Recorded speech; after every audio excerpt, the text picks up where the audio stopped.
for those in the hotel room. One sits in the hotel lobby instead of his own living room, worrying about whether or not the neighbor is remembering to let the dog out each day and how things at the office are going. What's the real difference between the hotel lobby or one's own living room? There is none, for the mind is a slave to its preoccupations, identifying with the same problem wherever one Vritti gives rise to countless others, all in search of happiness. But in fact, it's only foolishness, for the very rising of thoughts themselves destroy the peace that the mind craves. It is only when these thoughts are stilled in concentration that identification with the agitation and disease are eliminated. So the very idea that we want to find peace is literally been eliminated from your life by having more ways.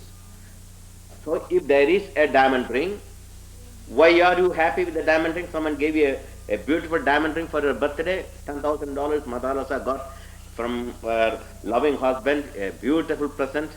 Happy birthday, honey. And she got a $10,000 diamond ring. What happened to her? She is very happy. Thank you, honey. But now she is happy. Why she is happy? The waves are stopped. For all her mind is focusing. It's not because of the diamond ring. It's not because of the husband. Because if she wants to be happy, she must forget also the husband too at that time. She should have no other thought except the one thought of the ring. So she is focusing. That's called yoga chitta vritti nirodha. But after some time, the mind rejects that diamond ring. She is unable to focus anymore. So she is again unhappy. So the husband brought a minko. Love you, honey, again. Again, mind is arrested. It stops its way. Ekagrata. It's not completely suspension, but there is called ekagrata. That means one-pointedness. Because the mind is focusing one-pointed. So the vrittis are, so the mind is again peaceful. So each time when you want to stop the vrittis in your life, daily life, you go on, give various objects to focus it. And yogi said, how stupid you are. Doesn't matter how many objects you give to the mind is going to how reject it. Why? Why the mind is rejecting? It's not bored, right word. Not only impermanent. That happiness is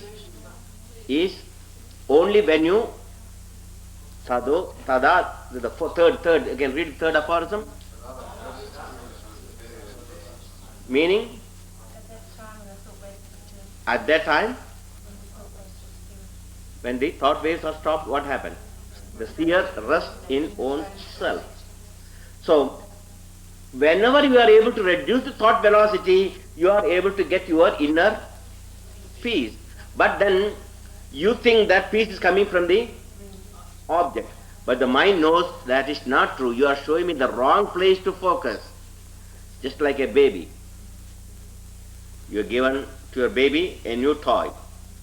She is happy, is it not? And then how long?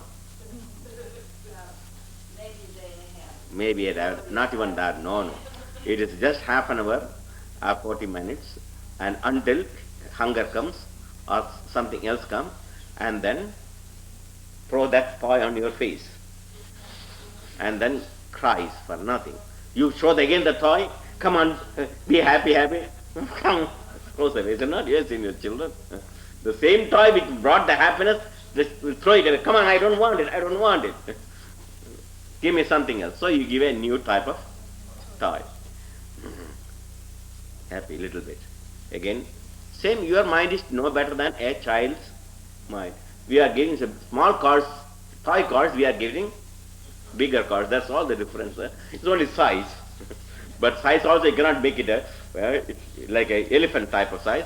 Size changes also. Every time you want to see the car's shape is changed, because the same shape you don't. So every 3 years you try to new car, means new shape. So they said, first time when I came to America, all the American cars are getting, every year model is getting bigger and bigger, longer and longer, and also there is a tail fin. And the tail fin will go every year model about 1 inch more, 2 inches more, 3 inches more. So each year you can see the models mean, new models mean the fins will go up. And afterwards, how much, you cannot go and increase the fin all the way to the heaven. So then what happened? When the tail start going, the fin start going, the new models start, the tail start going until there is no more fins. Then what happened? What? Some various gadgets and forms are changed so that your mind will be temporarily satisfied. That's what. So also women's garments use the Paris fashion. And first year they will see bring 3 inches hemlines down. And the next year 2 inches up. And that is 1.5 inches down. That's all they're playing. This hemline up and down they play with like Paris fashion. See how foolish you are all? You understand that? And you play with this horrible foolish thing. So Rajayogins look at this. Oh man, how stupid you are. That infinite happiness is in your own self, but you are playing with making little bit fins up or hemline this way, that way, and put them false eyebrows this way, and then take the real eyebrow and put false eyebrows, and put a black and blue little bit here, and the red there, and a little channel 5 here, and channel 5 and 6 here, and a deodorant there, and oh yes, see, you are playing literally, you are like a fool. So that's why, by looking into that, you will see, when you study Raja Yoga, you clearly see how mind is making you a fool every moment of your life. Because you are identifying with the mental modifications. So it is only when the thought are stilled and concentration, that identification with the agitation and desire are eliminated, you find your eternal happiness. Now comes the 5th important aphorism. Yoga Chittavrti Nirodha. Come on, repeat. Yoga. So, what it means? Yoga is restraining the mental modifications. And when you stop the mental modifications, what happens? The seer rests in its own self. When the modifications are not stilled, then you are identifying with the vritti and then get into that problems there. So now Patanjali elaborates about vrittis now. Vrittaya panchataya. Repeat that. Vrittaya panchataya. Means there are 5 types of thought waves. Some of which are painful and some of which are not. So there are 5 types of vrittaya panchataya. Repeat that. Klishta aklishta. Vrittaya panchataya. Klishta aklishta. The meaning is there are 5 types of thought waves, some of which are painful and some of which are not. Okay. We'll find out what are these 5 types of thought waves. See how very clearly defined about mental psychology now. All the thought waves are not painful, but some of them are not. So what we are trying to do is, first we eliminate the painful thought waves.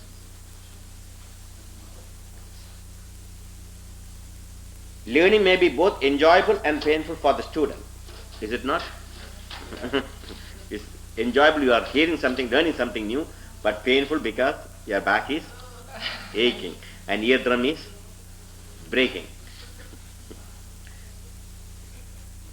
So he wants knowledge and yet he wants to escape. So suddenly mind comes into mudha state. The mind plays a tug of war. The painful thoughts are eliminated when the internal conflict ceases through concentration of the mind. Meditation is predicated on a gathered state of mind. If this could be this could be maintained at all times, one would be continuously resting in happiness. So the vrittaya, panchadaya, some are painful, some are not painful. So how to make the vrittis painful? How to make vrittis painful? Yeah, you identify with that, but when you can concentrate. Then if your concentration is intense on the subject what you are hearing, you like this subject very much, every word I am speaking you want to know more, so you forget time and space. You are not even know that you are here. But if it is painful, every second appears to be, today we are going to stay till 6 o'clock. 6 o'clock, it is a nightmare now. But you are having a party till 6 o'clock. After this session in 15 minutes I am going to close this, and there will be a big champagne party with cha-cha-cha, ba-ba-ba, ramba-ramba, dances and music and all these things. Then what happens? 6 o'clock will be, 6 o'clock comes very fast. Oh, come on, party is over, it's already 6 o'clock, you will ask. See? So the time goes when your mind is concentrated. You always know that. Suppose Madharasa did not see her husband for 10 years. She was taking a yoga course here and never had a time to see him, even talk to him. And suddenly he called, I am arriving, he suddenly got a telegram. I'll be there in 2 hours, please meet me, honey, at the airport. She is waiting now anxiously. And then suddenly loudspeaker system internal that the plane is 10 hours late. Now 10 hours appears to be 10 million years. You just walk up and down and boring, and you get you take ice cream and you get drunk and you do this thing and you go for shopping, and you are waiting for the kill the time, isn't it? You call it killing the time. How can you kill the time? What are you doing? You are trying to keep your mind. Come on, keep quiet on 10 hours. You wow, oh, half an hour only gone. My God, the time appears to be eternal. But suddenly at last the plane arrives, and after hugging and kissing, and immediately the phone calls. Suddenly there's another intercom. Mr. Madarasa, be on the ground floor. Please take the paging line. So you took, and immediately you must return back to the office. Very urgent. And next plane you take it, and next plane is within an hour. Now that hour appears to be very, very. It just flips off. Is it not? So you see, where is time? Your mind, when you are happy and concentrated, when there is concentration on the mind, then time goes fast, everything appears to be very pleasant. But when the mind goes in opposite direction, there is no concentration, then you call it boring. What you call boring means you are unable to concentrate. So this lecture is boring means you are unable to. So whose fault it is? My fault or your fault? Yes. Swamiji, why is it that as a child it seems time is so much slower? Even though children don't seem to be so concentrated, but time seems like summers when you're a child seem like they go forever, but then when you grow Oh no, not school children. You ask the school children, and yesterday there was the opening day of the school. Every child, my God, the summer is over so fast.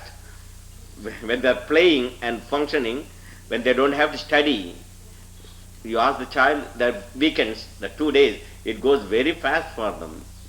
For you, mother appears to be quiet. It's not for the child. That 2 days of the child at the home during that weekend day, it appears to be quite long. But not for the child. Child doesn't have to study, doesn't have to work. He can just break everything and run up and down. And the summer vacation goes very fast for it is for the mother which goes very slowly, not for the children. It's opposite. You ask any child, the summer holidays, the children now they are crying because they have to go back to the school. The holidays are over. You yourself remember that when you were in school? You remember when you were in school? Yeah. Summer holidays you liked, or the school days you liked? You like school days? Well, then you are not a normal person. You are, in every, there is exceptions to every rule. But you ask any children, studying is very painful and tiresome. And playing is very, very easy and natural. Is it not, Madalasa? Your child, how old your child is? 8. Now 8-year-old child will say what? He wants to go to school or he wants to play and play hooky? Both. As much as possible when they can escape. Even if they go to school, they get some companionship, you see. Why they like it school? Because they get companionship, because the house they don't have this companionship. They got their own friends, etc. They are accustomed to certain friends, you see. So that's why they like school, you see. It's not because the study itself is very happy. But some children are very interested in studying, because they like certain subjects. Like you just see computer science. Since came, many children spend hours and hours in the computer science. Older generation will be bored, but these children can play hours and hours with that, the computer, and learn the computer science very fast, you see. So their mind is concentrated. That's what hours they spend in one child. They're so addicted, the mother has to bring the lunch to the table, because child will not go to eat in the kitchen with the rest of the family, because he wants to with the computer all the time, you see. It is so much. So concentration. So wherever there is concentration, that's what happening in the, look at the gambling. Why the gambling is, people are addicted to the gambling? Why? The mind is concentrated because they think they are going to win. Oh, they are going to win. Hey, they are going to, hey, this number is coming. Oh, that number is coming. Oh, this. So constantly their mind is focused there. So they become addicted. Their mind cannot get out of it, that rut afterwards. It becomes very unbearable for them. So people who play the cards and pokers, etc., you can look at what happens. That constantly their mind is being brought there, you see. But these are all the only way to keep the mind quiet for this type of people. But they still think that playing the card is the cause of their happiness. But they don't understand where the happiness is coming. Just like a dog who is chewing the bone. And there was a small piece of bone, and when it hit his palate, and it's bleeding now. But when he chews the bone, he thinks it is very tasty, because blood is coming out of it. But where the blood is coming? But he is enjoying nice blood. He is enjoying his own blood, thinking it's coming from the bone. So although you think that happiness is coming from outside, you don't see it is because of focusing the. So in anywhere walk of life you look, a person goes with the $400 worth of fishing gear to catch a fish, and he stays hours and hours, 6 hours, 8 hours to catch one teeny weeny fish that you could have brought for 10 cents in a shop.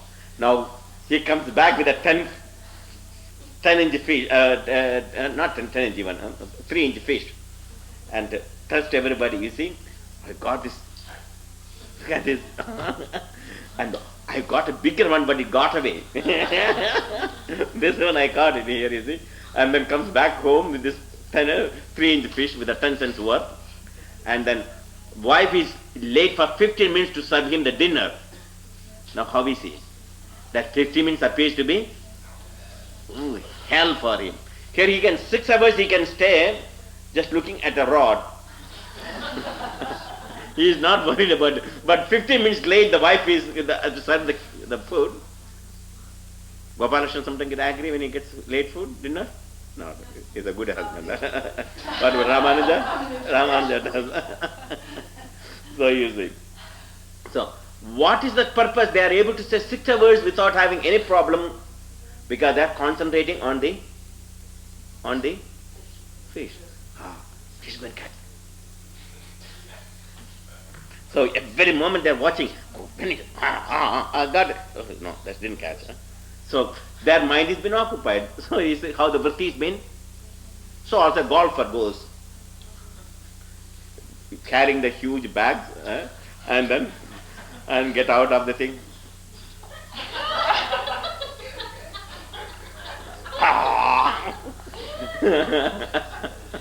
And if he didn't go inside, he gets frustrated and throws everything and breaks everything. And when he comes back home, the home will be a hell for him.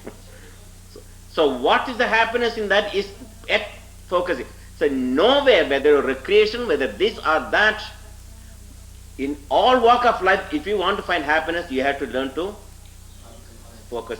If it's not able to focus it, then it is very, very boring, and unhappiness is result.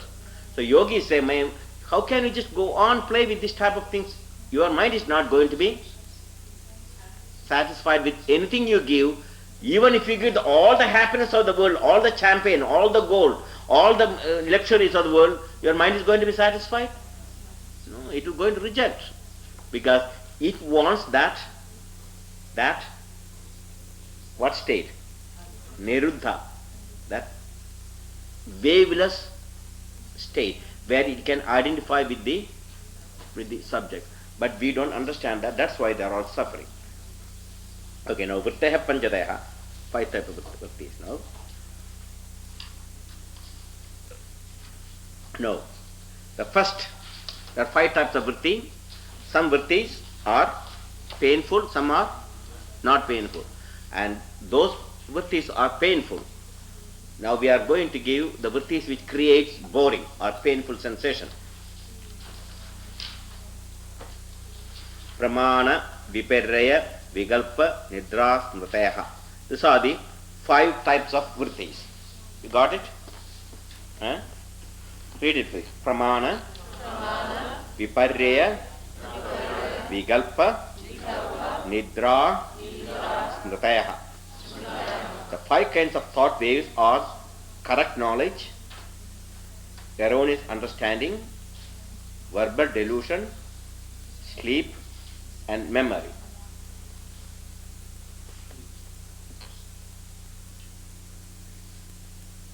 Okay? Once more repeat the Sanskrit word. Pramana, Viparya, Vigalpa, Nidra, Smritaha. Pramana, Viparya, Vigalpa, Nidra, Smritaha. The 5 kinds of thought waves are: first, correct knowledge. Next is erroneous understanding. Next is verbal delusion. Next vritti is sleep and memory. These are the 5 vrittis. Out of this, one vritti is only painless. All of the vrittis are painful. Now, correct knowledge brings painless experience is the only kind of mental modification that is beneficial. And what is the correct knowledge? What is the correct knowledge? I am the self. The subject, the experience of the subject is also a vritti.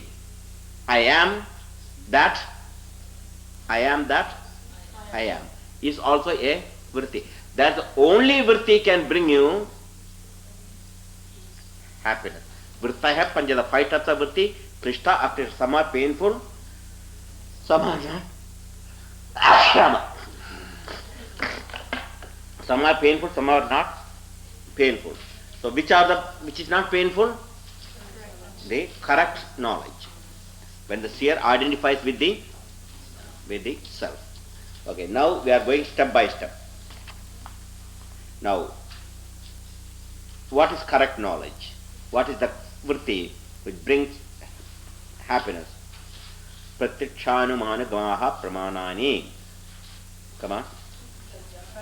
Pratyaksha anumana gamaha pramanani. Pratyakshanu managamaha pramanani. Pratyakshanu managamaha pramanani. It means direct perception, inference, and competent testimony are proofs of correct knowledge. These are the proof of a correct knowledge. Correct knowledge, that is knowledge based on fact, can be proved in any of the 3 ways, but none of the proof may be contradict any other. The first is direct perception, in which the knowledge is experienced directly through the senses. This is acceptable only the senses are pure and not deluded, and one perception of the experience does not differ from another. The second proof, inference, is based on reasoning. There may be no physical perception of the truth, but arrived at thought through logic and past experience. The third proof, competent testimony, is knowledge given by a person of unimpeachable character. The qualification is unimpeachable character. He has not, when Nixon says, "I am not a crook," that's good evidence, is it not? Yeah. So unimpeachable character. He has had direct experience himself. Just like Jesus, "I and my Father are one." Because his character is unimpeachable? Yes. Because in the cross, he did not curse or blame anybody. He forgave them. That means unimpeachable character. So when he said, "I and my Father one," I am in you are in me, that his expression is the right. You can follow at a person like that. Called unimpeachable character. He has got direct experience himself. His words do not contradict the scriptures also. And his words did not contradict. That's some unimpeachable character means, if the scripture says something, I got a different type of experience. Can you accept that? No. It should be in accordance with the scriptures. In the scriptures, what did they say? "I am that I am." So scripture there is the truth. And that experience he added. So also in Jnana Yoga, what is that? "Aham Brahmasmi." So the other scriptures also didn't contradict. It's not only one scripture. The truth is there in all scriptures. The truth will be same. So all the saints, whether a Jew or a Christian or a Muslim or a Hindu, makes no difference. Their experience will be exactly same. "I am that I am. Aham Brahmasmi." They may just give a verbal explanation. "Aham Brahmasmi" in Sanskrit, but Jesus did not say Brahma, he said Father. So, or in the Moses heard that voice in the "I am Brahman, I am Father," he said, "I am that I am." So the Father is been represented by I am that I am. So I am that same I am is that same what I am speaking. So there's oneness again. So all the great prophets, it doesn't matter where they are, their knowledge, their experience always in accordance with the scriptures. That's one of the fundamental things you must understand. Then thirdly, so he has had direct experience himself. His words do not contradict the scriptures. Then his motives are pure, and the knowledge he gives is benefit to mankind. And his experience must be such that agrees with the men of wisdom. Then only it is a correct experience. All this must be. All proof correct knowledge arrives at the same conclusion. Again, let's go back to that correction. From here onwards, suppose some other Mahatma Swami coming, I got a new method of attaining God realization. You don't have to go through all these trainings and study. You don't have to do asana and you don't have to awaken your kundalini. You don't have to study anything. You can just do as you want. Sleep as long as you like. And get up whenever you want to get up. And eat whatever you like. Drink anything you can get. And what you have to do then to attain this? Just give me $150 and I will give you a super mantra. I brought it from India. Of course, this mantra even Indians do not have. This not having. Indian teachers don't have this. This is not anywhere written even. It is not told by any other. I am the only person. I created this mantra and I got this. By using this mantra, I gone to the last night to the malls. I talked to people in the malls. And this mantra I got it from the Martians. and there they call it MET. Martian extraterrestrial. And that's why it's come mandram MET become TEM. It's not TM, it is TEM. It is very fine and super. Well, now if you agree that, because how you are going to accept his words, he has got 3 more people seated next to him, and they are movie stars. Clint Eastwood, Mary Taylor Moore, and what else? What are the names of some of the movie stars that TM brought? What is that? Beatles, and no, Beatles up to left. No, later. That is another movie star went there. Star. Forgot anyhow. So if I have 3 or 4 movie stars next to me, Burt Reynolds, etc., and okay, whatever. So if I have 6 or 7 movie stars seated here, they came to take yoga teachers training course. You know what will happen here? There will be so many visitors here, so many movies and television and newspaper people will be just running here and there to get a picture. And thank God none of this, so we can sit peacefully. So what way these people try to convey how the Maharishi became great, first name was known, TM well known, because the TM, this mafia type managers of TM, they knew how to exploit the Beatles name. In fact, I am the first person to bring the Beatles the yoga very name. They never even heard. I was in the in Nassau at that time. Yoga retreat was not started, and I used to go every year to Mr. Brian Myers. You can see his photograph. He is one of the greatest supporter of this organization. So I used to go and stay with him. He arranged the first lecture in Nassau, and then every year I used to go after my Florida trip to Nassau and conduct a course. And Emerald Beach Hotel used to give a free hall for our classes and for lectures. And that year when I went there, the lecture was arranged and the hall they gave, but then suddenly they called one day before the lecture, they cancelled our hall. They said because the Beatles are coming for a press conference, they need the hall for the Beatles. Because at that time the Beatles, just their names are everywhere. And they're also going to shoot a movie at that time in the Nassau. So we lost our yoga hall, our hall for the lecture. So Mahesh said he's hurriedly calling everywhere to find another hall for the lecture. Then that morning, when I got up early morning, I said, Mahesh, something we must do to the Beatles.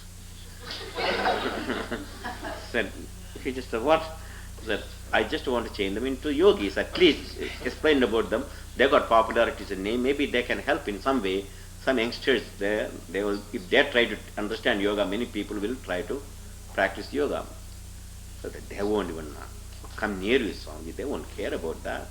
All this yoga business, that has nothing to do with that. But I think I must do something.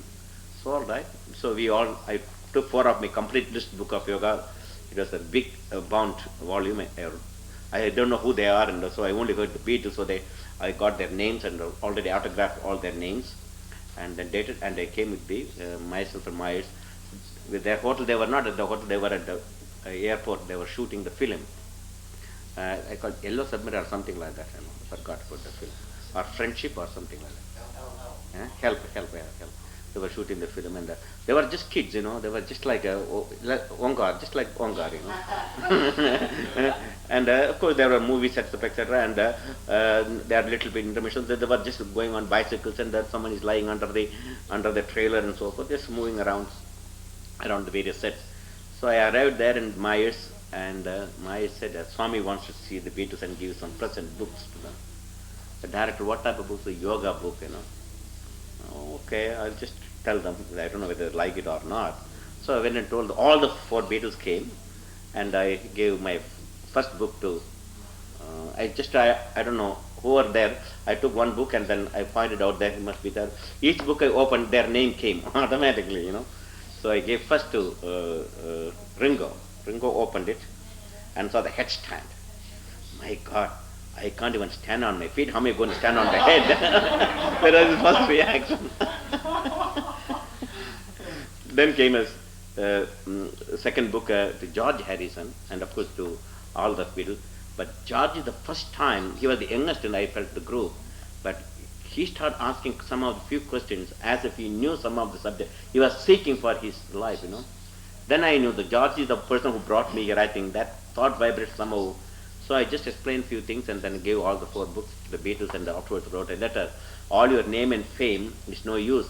Because just few minutes, a little bit, year before also, I think Marilyn Monroe committed suicide, I think, took that over sleeping pills. In fact, it was at that time, a camp started, somebody came from Hollywood, and Swami, can you help Marilyn Monroe? I said, how can I help her? She only interested in the various types of Hollywood type of things. This type of discipline, how she is able to take. But after a few months, she took her life off. But anyhow, then I wrote letters, all your name and fame bring tremendous tragedy to you unless you know how to discipline your life. This name and fame is just like a thing, it will pass away. So with these things, you can help yourself and help thousands of young people who are following you. I wrote a letter and I gave them. In fact, I did not know at that time, that day I gave that book, it was George Harrison's birthday. And then afterwards in their biography they mentioned, Swami came in my birthday, he gave the book. In fact, then they mentioned it that they start reading that book, and especially the second chapter, the reincarnation, etc. That has changed their life. They literally mentioned in their biography. And then they went to India and then to learn more about Sitar, and there they met the Maharshi and through them. So what I'm trying to say is, they took the Maharshi's name, Beatles' name, Maharshi, to exploit, because their name was at that very time the highest. And then they left, but still they went on using various types of movie stars. Another one also with the Beatles went also, another movie star went to India, an actress. Mia Farrow. She also went to Beatles. That's how ashram is across the Maharshi's ashram at that time. Now, he abandoned all those ashrams too. He moved on from various places. So what I'm trying to say is, this type of experience by using movie stars to bring you the idea that TM is great is only just like a commercial. It has got no value, but you believe that commercial because they are known. You see, that is not your unimpeachable character. See, just like when I saw the TM ads, I started, I was in my seclusion in our form. I was not speaking. After my 3-6 hours of sitting and doing my asana and pranayama, I just went for a walk and then come back for my afternoon meditation pranayama. As soon as I came, generally there is one television, black and white, which I can get little bit faint news at 11 o'clock or 6 o'clock news. I see basically, I just see. That's the only thing I have time opening. But I came at 4 o'clock after my walk, before just went for my meditation. My schedules are strict, I put certain time. Something forced my hand to go open, turn. I know I won't get any channel at all. Even if I get one channel, it's no meaning, but I don't know, literally made my hand, and at that time comes Maharshi and Mark Griffin show. So I just saw Maharshi and Mark Griffin, so they're talking meditation, just for, let me see 2 minutes what they are going to talk about, just I left there. And then there comes Merle Taylor Moore, and then the Clint Eastwood, and then taking like a flower, like a gun, etc. And then they're talking about meditation and how meditation has improved their tennis play. That's what Clint says, how is I'm practicing, how is your, now because I'm playing tennis, my tennis is improved. What is the connection with the tennis playing and the meditation? To understand how, and these mantras are concocted words, because it's not even real mantras. That already I fought them. Now they are talking about these concocted words will bring you various siddhis and powers and so forth. And Clintwood says then his thing is improved, and then Mayor Griffin says that I play, but anyhow the other people also playing, taking TM, so it's always a draw, because this type of thoughts going on. That's why the whole time it was just a kind of, my body started turning up, and what is this happening to this world? I prayed, God, I am in my silence and seclusion, please keep me quiet. I told my mind won't keep quiet, it's agitated now after seeing that fraud. I prayed literally, though I am observing for several months in silence, my mind is not anymore in silence. It start, so I prayed and prayed. Nothing I could stop until I took half a page ad in Los Angeles Times and then explained what is meditation, what is mantras. Mantras are not concocted words. It is the purpose behind. There's not several mantras. Mantras only certain number of mantras. So I just gave the half a page ad. Then I got my peace. Until that, that's what I started. Since then onwards, I went on another ad I put in the Newsweek. That got $20,000. So I spent about $70,000, $80,000 ad just to counteract and tell the people what is mantra, what is meditation. This type of just eat, drink and make merry and just get this mantra, and that's not even mantra. Aingi, aingi, aingi, shringi, shringi, shringi, engi, engi, you get started repeated. For half an hour, 20 minutes, you'll just go to heaven. That is the thing which started the whole thing. What I'm trying to, I am not jealous or anything, perhaps many people don't understand how much it's painful to see after years and years we studied these things under great masters. They never said anything here. Here is a man comes and then brought some movie stars and everyone now can get it. Samadhi, you don't have to do anything. Everything he said, says, Maharshi says, everything what others said is all nonsense. This is the only method now. Just come back and my method is easy. And such stuff start talking. So I counteracted that. That's the problem.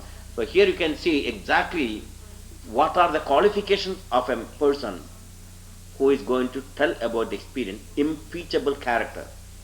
It's not because a movie starts talking about it, and this is the qualification. The impeachable character means what?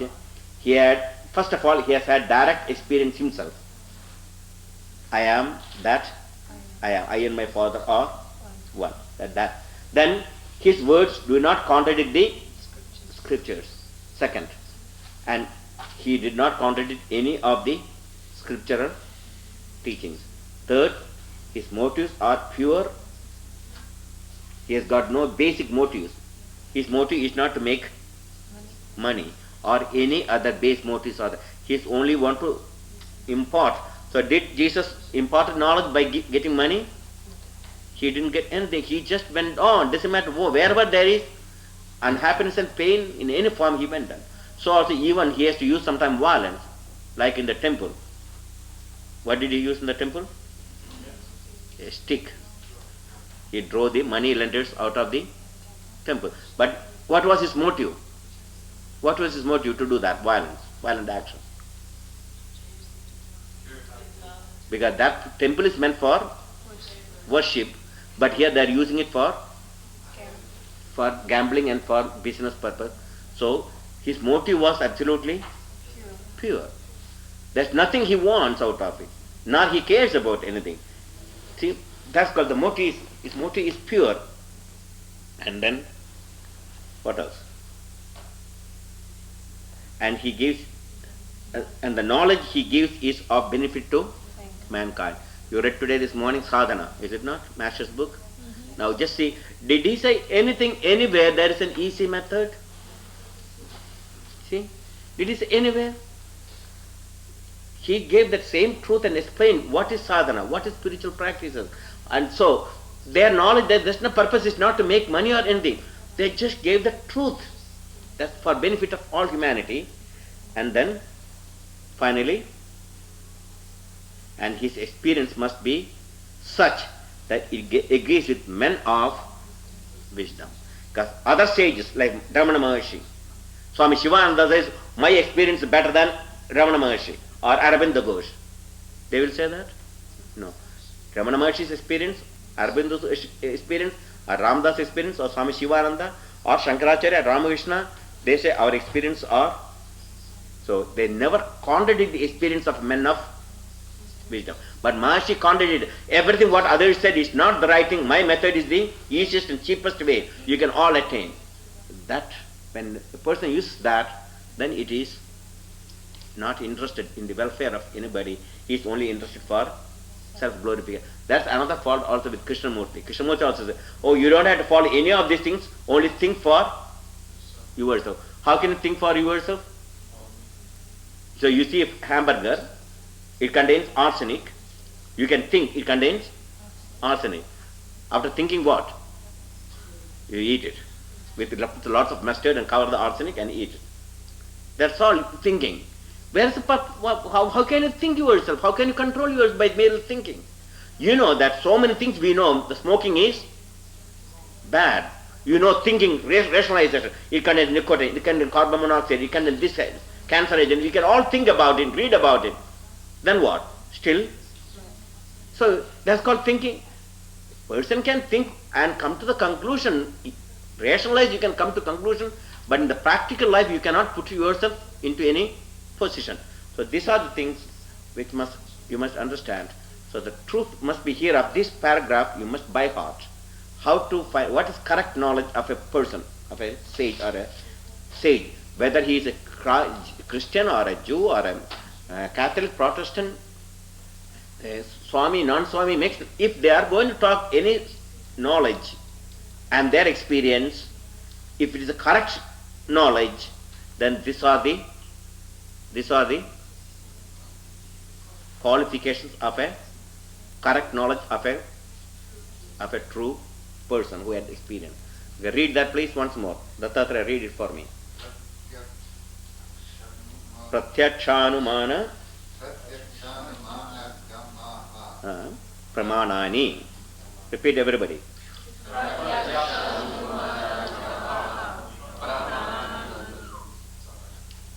Pratyakshanumana gamaha pramanani. Pratyakshanumana gamaha pramanani. If you by heart that, whenever anyone comes bring any new knowledge, you use this aphorism. Immediately it will strike. That's the purpose of the aphorism. You can by heart and oh yes, pratyakshanumana gamaha. Ah yes. So immediately you analyze it, you see. Okay. Okay, what are the qualifications of a correct knowledge? Direct perception, inference from where? Reason. And competent testimony. What are the competent testimony? Of the scriptures as well as the people who had the experience or the proof of correct knowledge. Now further explanation is given. Only that competent testimony is knowledge given by a person of unimpeachable character, one. Now to find out that how do you know that it's unimpeachable character from external world? You will never know. So his action must be pure to see that his action is accordant with his teaching. It's not preaching, it is practicing. If Billy Graham come and says, okay, who is for Jesus Christ? Of course, he is for Jesus Christ, is it not? He is for making a living. Does he practice what Jesus did? He just preaches. So that is not. He is trying to make a kind of cult out of it or a kind of society out of it to bring more people to his fold. That is not. A person who is interested to convert people to his idea or to his mission or to his religion or to his thoughts is not a person of unimpeachable character. So all missionaries are having an unimpeachable character. What's the purpose of missionary? Just to convert the people into their. They don't care about the truth, either to practice, but they have to preach and convert them more into their. So they will have a bigger membership, bigger congregation or a bigger followers. So that's the whole purpose. That's not. So any preachers immediately reject them. They don't have that. So when they say, some teacher will say, oh yes, my religion is the best because I got more followers. So don't believe them. Then he has got direct experiences. Billy Graham has got direct experience. I am my father are one. So he has got no experience what Jesus said, I and my Father are one. I am in ye are in me, I am he. So also the Pope. Does he know what it means? It's only just a preaching again. So his words do not contradict the scriptures. Motives are pure and knowledge he gives is benefit to all mankind, not just only a group of. Because if he says only this is only for Christians, oh you become a Christian, you will go to heaven. If you are not a Christian, you will go to hell. That teaching is not to all humanity. See? That's what. It must be to all humanity. So what is the original teaching of the scriptures? Love thy neighbor as thyself. Can you tell me where you can't apply that philosophy? In which religion you cannot apply that philosophy? That word, that sentence? Love thy neighbor as thy. See, that is a common experience in all religion. There it is, the truth. Never contradict the truth from one religion to another religion. Everyone is your own self. Then how can you hate? A Catholic can hate a Protestant and vice versa. How can you hate a Jew can hate a PLO and vice versa? How can a Hindu can hate Muslim and vice versa? How can a black can hate a white and vice versa? So that's called all mankind. See, that's the truth of all true religion. And his experience must be such that he agrees with men of wisdom. Other men of wisdom, again, he is not fanatics. Only my method and my religion and my way of thinking is the only true wisdom. Others are all false. Other sages and seers and prophets are all false. Now, if their way of experience and my experience are different, then it is not acceptable from yogi point of view. This is what Raja Yoga says. All the truth is one. All proofs of correct knowledge are at the same conclusion. Now, that the first correct vision, that's only correct knowledge which bring you happiness. That correct knowledge is I am that I am. I and my father are one. You come to that conclusion only when all the vrittis are stabilized, stopped. Now the next vritti, viparyo mithyajnana mata dhruva pradishtham. Erroneous understanding, second kind of vritti, is false conception of an idea or object whose real nature does not conform to that concept. Okay, first let us learn the word. Viparyo mithya adat rupa pradishtitam.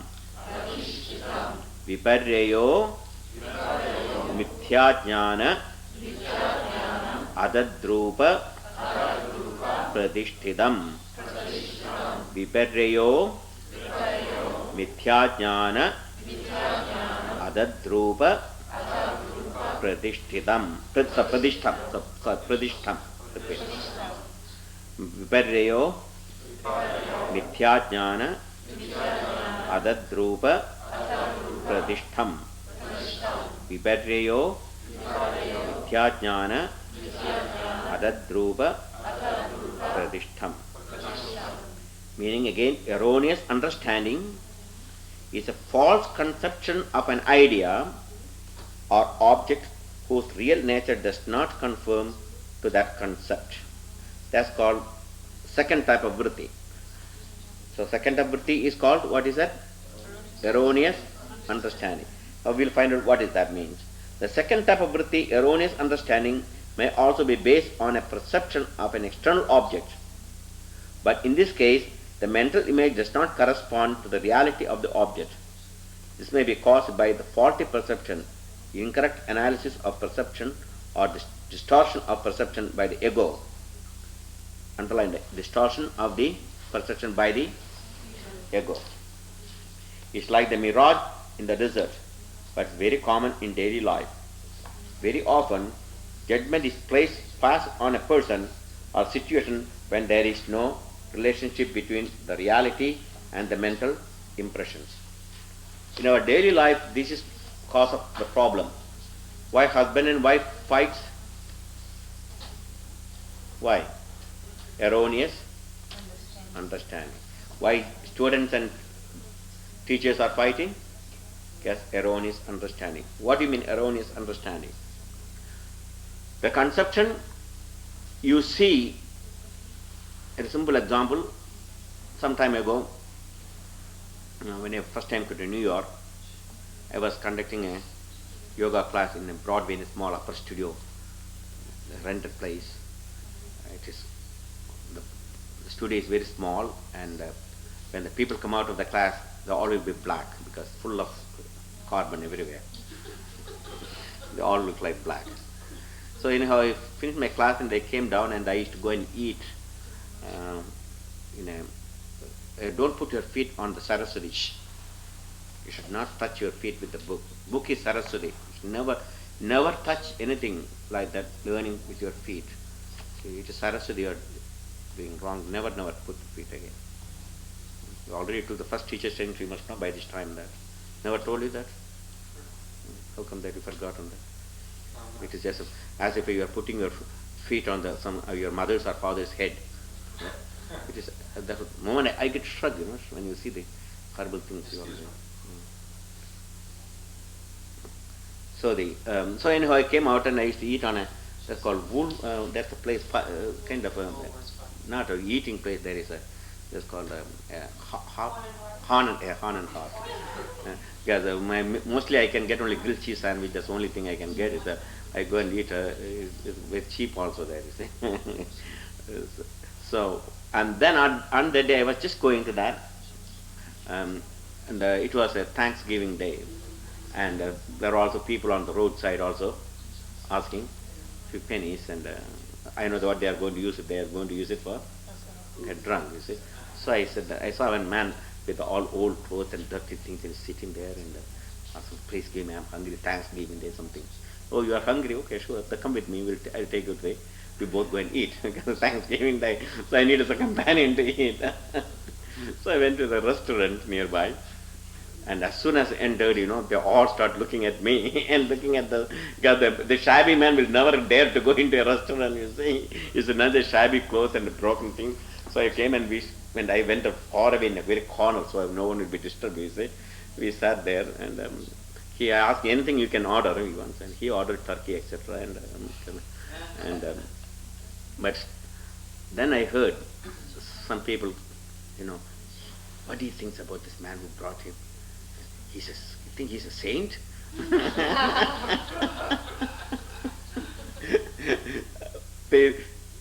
My understanding is neither to be saint or anything, because I just want not to give him money, because if I give him money, he's going to get drunk and there's no meaning at all. So if he's really hungry, he said he wants food because of Thanksgiving Day. Okay, come on, let us go and eat.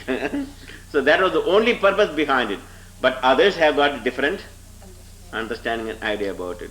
So how do you think?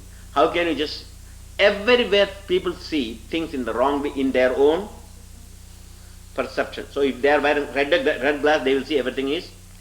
If you have jaundice, you see everything is yellow.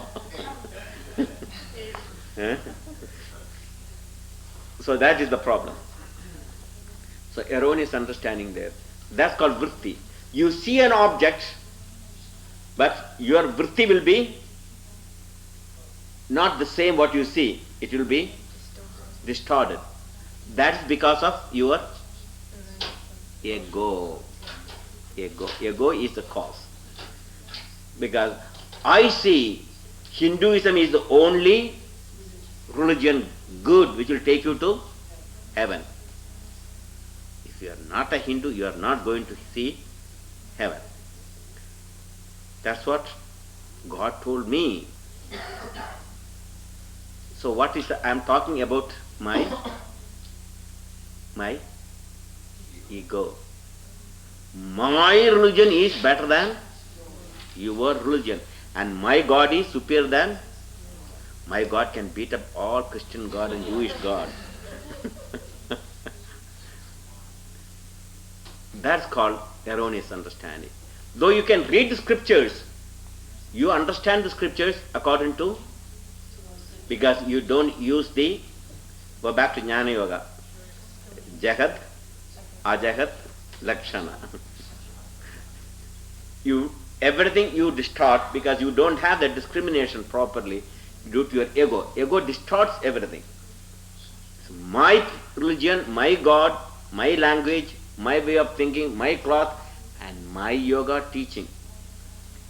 And this yoga teacher's training is the only good teaching. You won't get this type of yoga teaching anywhere, because I teach. Parvati, you understand that? Thank you. So this idea, mine and I am, and this distorts the picture. If anyone does anything, I can always find faults, not fault, faults. Plural, not in. So, if anything I do, it is always right. I look for 54 years any fault in this Swami Vishnu. For last 54 years I looked. Swami Durganand, I looked for 54 years. I didn't find one fault there. But I looked Durganand, my God, I can write volumes and volumes about the fault. Is it not gold, Mr. Gold? My client is always good. Always, John Hinckley is there's a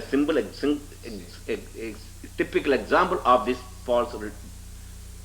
These psychiatrists, how could they say what John Hinckley's mind was, mental condition was there?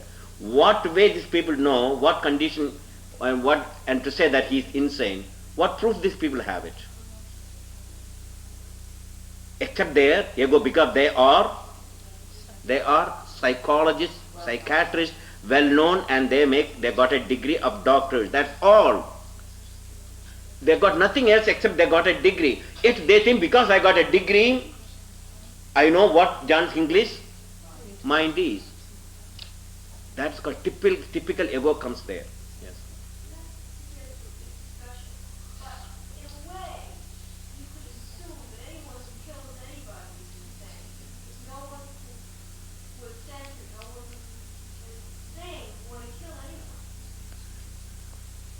Well, in that case, wait. In that case,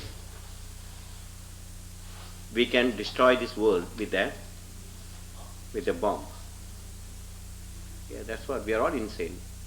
Who is sane in this universe? Who is sane? The people who put the atom bomb in Nagasaki, Hiroshima. They are not sane, is it not? But who did it? You are also part of the humanity. You forgot that. You created a society where they can create. How did they create an atom bomb? They must have first education.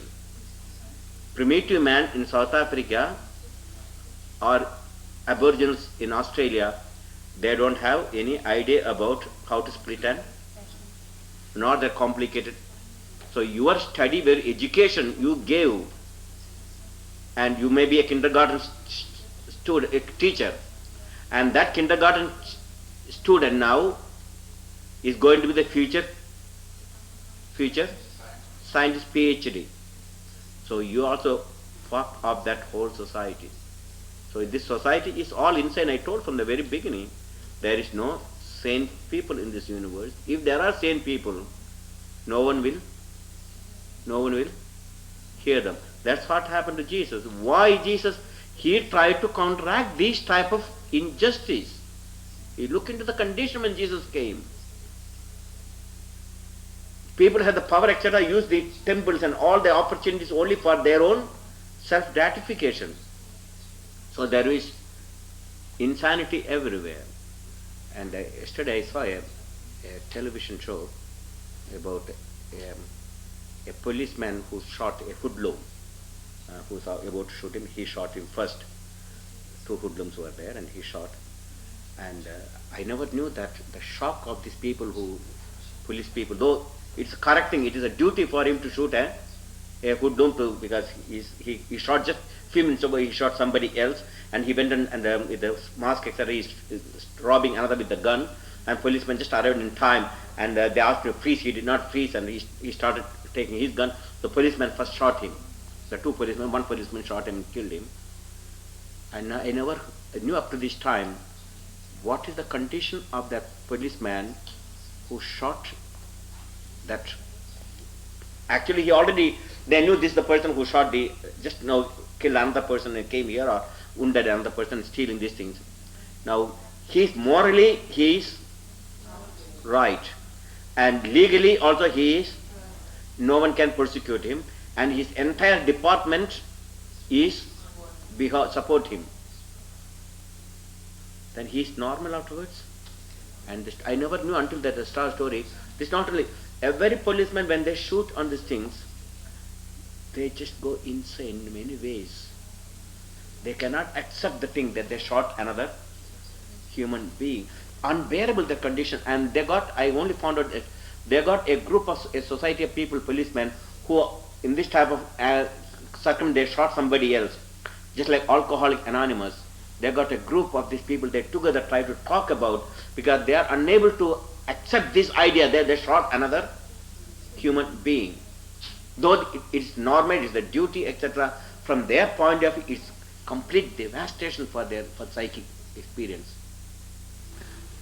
In fact, that one gave me a real idea about, oh my God, what is killing? Killing is not something easy. Killing any human being under any conditions, for a sane mind, it is very difficult to accept. Yes, that is true. But in a society we are living, then no one can have any law and order. We all can just do what we want, because I am unhappy with the another Swami. That's insanity, is it not? Yes, I am unhappy with another Swami because the TM is not teaching the true yoga. So I am going to shoot. Yeah. So I can blame after. Yes, it's true. My anger, whenever there's anger, jealousy, hatred, you become insane. You are not normal. And we all have abnormality in some time in our life. We do irrational actions. But that doesn't mean we can escape from our consequences. You see. So that cannot be applied in normal sense, spiritual, I say.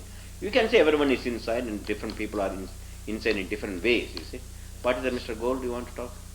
Only that with Hinckley and with anybody else, the law just says that all they have to prove for insanity, which is a very big word, in law, and let him go, is that he did not know the difference between right and wrong when he committed the act. How can he say, my action, now you just tell me, is there any psychologist, psychiatrist exists in this universe? My action, what I am doing, is right or wrong? Do you know my motive of teaching yoga? Do you know what is my motive of teaching yoga? Anyone can say? Even if my motive is right, that means it is right? Who knows my motive? Who knows my motive? Except no psychiatrist, no law, no legal, no psychologist, no one can say my motive of my action. I am the only person who knows my own motive of my action, and I am the person to pay for the consequences. Though my motive can be from my highest point of view good, but your point of view you will distort from your point of view, because you are seeing through your own ego, through your own glasses. So that is a right or wrong.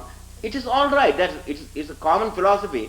A person insane, a child is, according to our religion also, our yoga also, your karma affects only when you have your reasoning is functioning. A child performs an action, you don't call him as a murderer, because child doesn't have the enough reasoning to think what is right and wrong.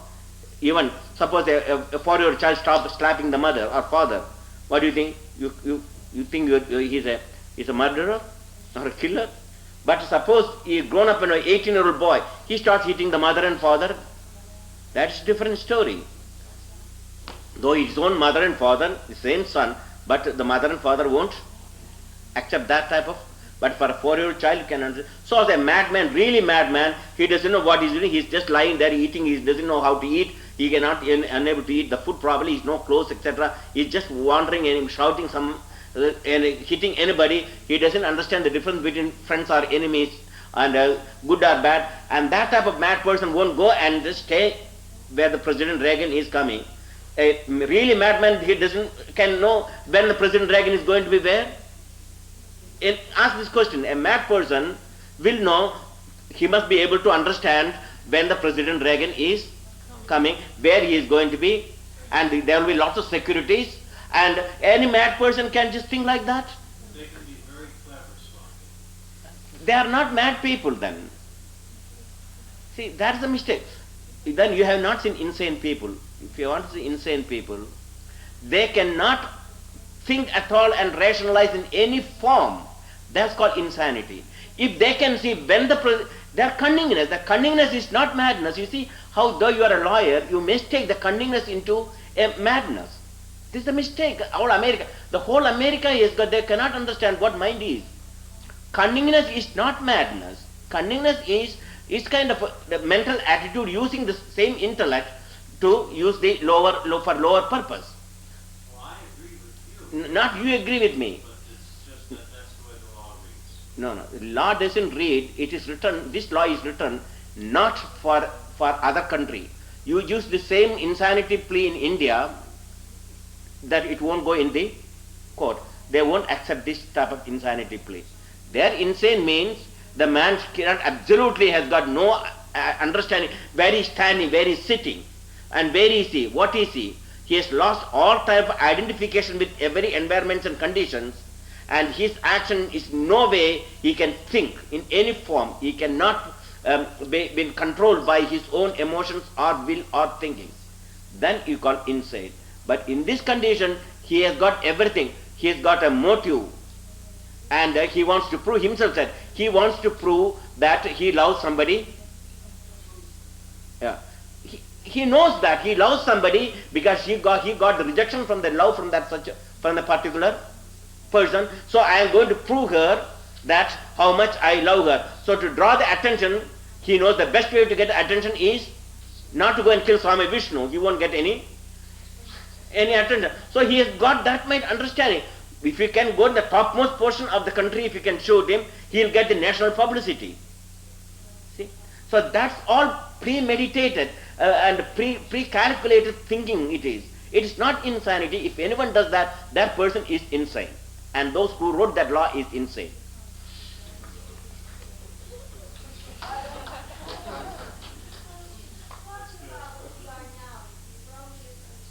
Yeah.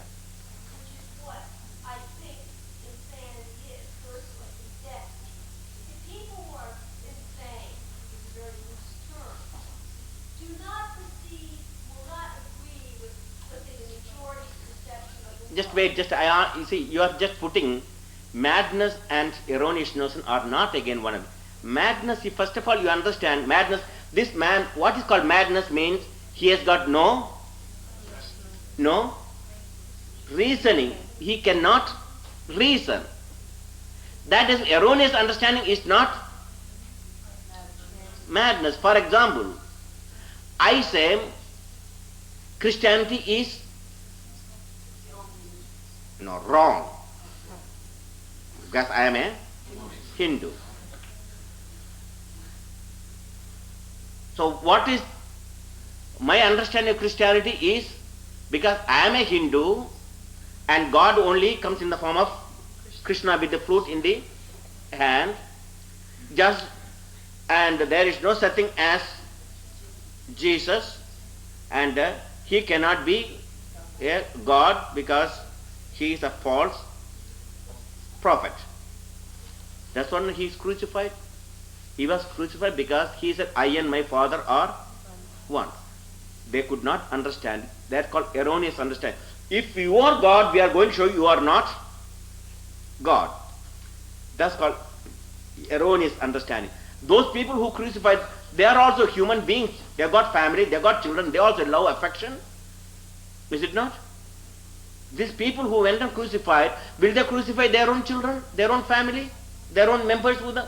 So they know what is right and wrong. Only thing is, he is wrong from my point of view or our point of view. So that's called erroneous understanding. It is not that person, they are not mad at all in that sense, you see. So we are doing all actions in this kind. So why PLOs and the Israelis are fighting? Why? The Israelis think they are the right because they are the original people in Israel. It is their land, their ancestors lived there. But the PLO says, no, it is our land, we are born here. So PLO says Israelis cannot have any place because it's all our land. And Israelis said, no, no, no. Even our ancestors were here. We have been then dispersed by various these things. And now we all came back to claim our land now. So they got erroneous understanding. But in the Bible said, love thy neighbor as thyself. So the Pelos are neighbor or distant people? They are neighbors. So Israelis are neighbors or not? So if they accept that philosophy, there is no erroneous understanding, you see. So it is not incapable of understanding the philosophy, but it is because of the ego says, my country, my people are better than your people, and your people can die because they are not mine. That's the only reason. So you cry for somebody else because it is mine. So erroneous understanding is because of the ego. Ego. Now French Canadians and English Canadians, look at here the problems with ordinary, even forget about the criminal time. Here English people, speaking people in Quebec, they cannot send their children to the English school because they must all go to the French school, because though they are born and with English parents, because they came from another province, the rule is if they come from another province, doesn't matter, they must go to a French school. And these children are already 6, 7, 8 years or 9 years or already have English education. Now they have to learn everything in the French. How difficult it is for the children, how difficult for the parents. But they say, no, no, no, our language is the right. I'm just talking about it's not right or wrong. So everywhere there's a problem in this universe. It's called erroneous understanding. It's not madness or not knowing what is right and wrong. You see, please. It is right because, why it is right? Because it's I am and mineness. That's called erroneous understanding. Next is Shabdajnananupadi vastu shunyo vikalpaha. Repeat that. Was Shabda Jnana Upadi Vastu Shunyo Vikalpaha. Shabda Jnananupadi Vastu Shunyo Vikalpaha. Verbal delusion. That's the next one. The third one is called verbal delusion, is caused by the identification of the word that have no basis in reality. Okay, let us start. Verbal delusion. I was just coming down through the door. I saw someone sitting with a red sweater, with a red suit. And then suddenly I heard a voice coming from there. You are a fool. I looked. I saw a red sweater with a red suit. The voice came from that area. You are a fool. What was my reaction? What was the reaction? How dare you call me? And I looked at him, and the man who was with the red sweater and the red suit, he's snoring. But I heard the voice, you are a fool. Oh, maybe he's pretending now. He just called me fool and then he's pretending he's sleeping. So I was more angry with him. So I about to hit him. Oh, you hypocrite, you are just called me a fool and you are pretending you are sleeping. Then I found nearby there was a tape recorder. And when the tape recorder was on, if the tape recorder was just going on repeating, you are a fool. So now, what happened to my anger? Uh-oh. He didn't say that you are a fool. This was done by the... Now what I do? I take a stick and hit the tape recorder? What I do? It is just a... No, it is not done by any... It is just a verbal delusion. So, though it was a fool, it was actually, I heard that word, but the moment I knew it came from a tape recorder, I won't get any more angry, nor I will react to that particular, because why? I don't anymore identify with that word. But if it came from a human, then I will. But it's same, the word is coming from where? From the human being, also coming from a like a tape recorder. Then why did I create one side? Why did I get reacted? Why I didn't react with another? That's called verbal delusion. Words has got no meaning. Only it gives meaning when you give identity with that. So yogi is not identifying with this word, with this verbal delusion. So you call me Swami Vishnu. Thank you. What do you want? You are a fool. What did you say? Oh no, you are a great saint. Thank you. So I give credit to this word. Why? If it comes from a tape recorder, the same thing, you are a fool, I won't give any reaction. Or a parrot is sitting when you came in. Hey, you are a fool, Swami. A parrot has been trained to call everybody you are a fool. And so what do I take a stick and hit the parrot? Because I won't give it, he's a stupid parrot. So I just walk away. That's called verbal delusion. See, this is what Patanjali says. Your suffering and painful condition is you are giving to these words very powerful meaning. And so you are, it's called verbal delusion is the cause of the problem. Now just, verbal delusion is the mental impression created by reactions to words that are not founded on fact. Now, you call me a fool.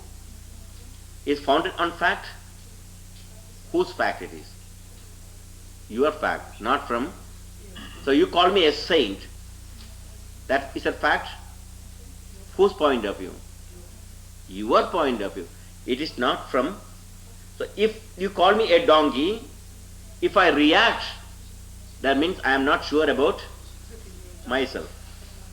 If you call me a donkey, look, did you see my tail there? So the moment I react to that word, you are a donkey, means I am not sure about my nature. I give value to this. So you can call me a donkey, like a tape recorder call, you are a donkey, you are a donkey, you are a donkey. So I laugh. It's just a tape recorder. The moment I react to that, I am identifying with that particular vritti. Finished. I immediately change my. So good and bad comes out of it. Yes. What happens, like you say, if you react because your motive is pure, because you want to convert, but if they're being very abusive to you, and because your motive, oh look, I want to change this person, or be angry with him, that's different because your motive is not reacting to the words, but you're trying to change that person. Oh. First of all, before I come to that, let me see. How can I correct him? How can I correct a tape recorder?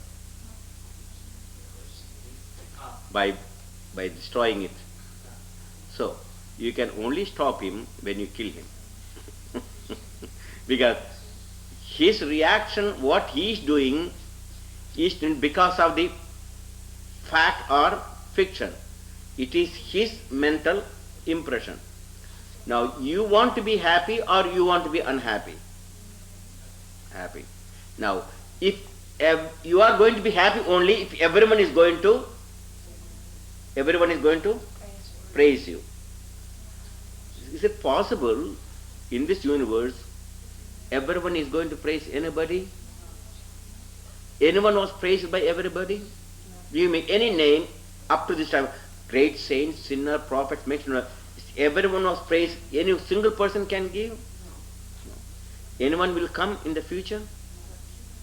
So the world is made up of duality. But if I say I am going to be only a Swami and going to be Swami, you all going to worship me and praise me. If not, I am not going to teach you any yoga. I don't care about this world. Then I will never do anything. A simple example I can give. Once Buddha came from his meditation and he was walking through the various villages giving instructions. And one village he came, there was also another holy man. He is well known and he's got lots of disciples. When Buddha came and sat under the tree, people start gathering around him to hear his advice and his wisdom. So almost the entire village came, thousands of people, including all the followers of that holy man. He could not tolerate that his own people all been influenced by this Buddha. He was angry. He came in front of everybody. He scolded Buddha. You are just a parasite. You came here to get your food and you are preaching all wrong things. Everything you preach is wrong. And so he abused Buddha left and right and everywhere in front of everybody. Buddha did not open his mouth. Kept still smiling. He went on, are you not ashamed? Suppose you scold somebody and the person is not reacted, then you get more angry. How come you got no shame at all? You a shameless fellow. He starts shouting and he gets more agitated. Again he kept quiet. And his body is now boiling. You shameless brute, you came and you destroyed you remember this is a Satan, he is a false prophet, come on, don't believe him, get away from here, he is going to destroy you all. And yet still he did not open his mouth. So, yeah, why don't you at least say something? Don't you reply that you are not ashamed of yourself? Then after so much he insisted, then he said, my friend, suppose someone brought me a present, or someone brought you a present, and if you don't want the present, who is going to take the present back? Who will take the present? You brought me a present, I said I don't want it, then you take it back. So you brought me some present and I am not going to take it. Now it belongs to all this, whatever you said, it belongs to you now. You take it away. That's called how not to react with the verbal delusion. It is just words. These words cannot change the reality of the nature of Buddha or anything else. The nature of the world is same thing, but we react and give various words which has got no meaning. Like, oh honey, you are beautiful. Why? You are saying they are beautiful. Just to get her attention. Honey, I love you. What's the purpose? You love her really? You love yourself. So you want some way to get her attention. So you repeat various types of words. And if you don't hear that words, I love you honey, husband and wife don't hear that mantra all the time, there will be flying saucers. But how do you know the person say I love you? How do you know he really loves you or not? Is there any way to know his motive behind it? It is just a word. You accept it. It has got its value. Just leave it there. But don't identify with that. Because if you think, if I don't hear that word from him, I am not going to be happy, then you are not going to be happy any time of your life. So that's why. So don't worry about what others say. Some people praise you, some people will criticize you. Both are verbal delusion for a yogi. They are not reacting to any of these verbal delusion. One simple unreal word. Okay, if one man calls another a fool, it is only a verbalization, a vibration in the air. What a thundering thought wave it creates. One simple unreal word wreaks havoc, throwing the physical and emotional bodies into chaos, destroying all happiness and peace. Recently, few days yesterday, I read in the paper. Uh, Begin, Israeli Prime Minister, said during that big attack on the Beirut, 11 hours bombing continuously, President Reagan called Begin and told him, "It is like a Holocaust." You are angry words exchanged between Reagan and Begin. And now Begin says, "I was hurt by Reagan. It's a Holocaust. What does he know about Holocaust? What Reagan knows about Holocaust, I know what Holocaust is. He hurt me to call me, it's a Holocaust. A word, Holocaust now, that word hurts Begin, and he will never forget that all his life. We give meaning to this. So each one has got identification with that word. That brings painful experience. Though it is just a verbal delusion, he is giving tremendous. For him, the Holocaust, he has seen actually how what happened during the in Poland, etc. So he is identified with that word. When Reagan used that word, he is identified. Oh my God, what he is talking about. So there's painful experiences coming. So what a thundering effect on them. One is not a fool because he is called a fool. If a person were called a donkey, he would not grow long ears and a tail. Do they? Yet it is not unusual for people to react in anger to such statements. In the process, actually give validity to them, and then if there is a gun, you try to shoot them. A word is retaliated by a shot, by action. The mind attributes meaning and nonsense to words. Mind gives words, meaning to it, giving them a false reality. That's called a vritti. Such reaction to meaningless vibration is the cause of countless human troubles. Overreactions to words and jumping to conclusion are weakness of the mind. Underline that. Overreaction to words and jumping to conclusion are weakness of the mind. The vrittis, thought waves must be restrained not only during meditation, but all times. One must be particularly wary of praise, for this to be his verbal delusion, and yogi is ever ready to pounce on any opportunity to see itself as better or different from others. This is one of the most difficult problems for swamis and yogis and spiritual people. We expect everyone to praise us. Parvati, I am a swami. You just be my student and praise me all the time. Worship my feet. Yes, and you are a very good student. And we depend upon this, we really get caught in this maya, this illusion.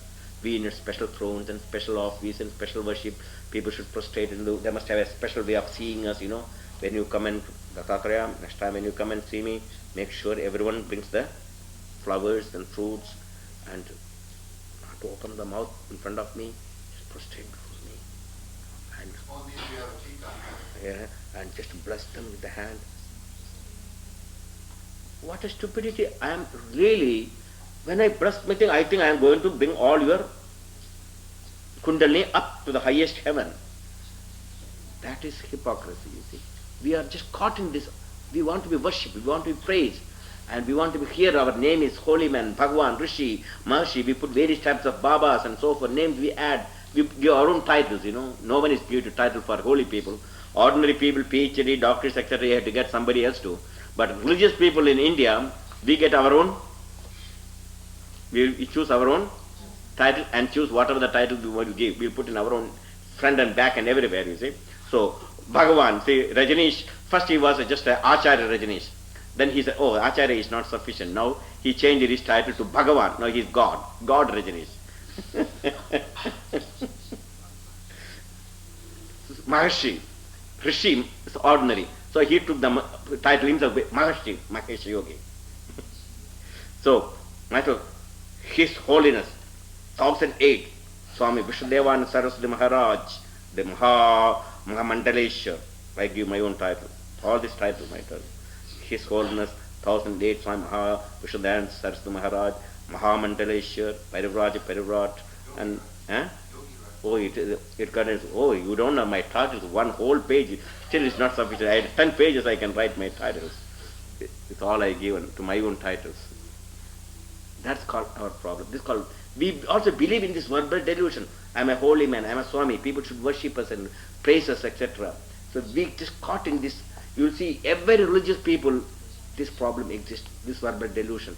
They cannot get over that.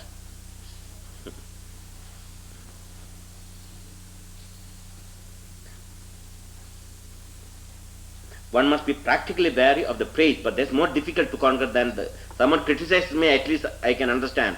But someone praises me, it's very difficult to overcome that ego.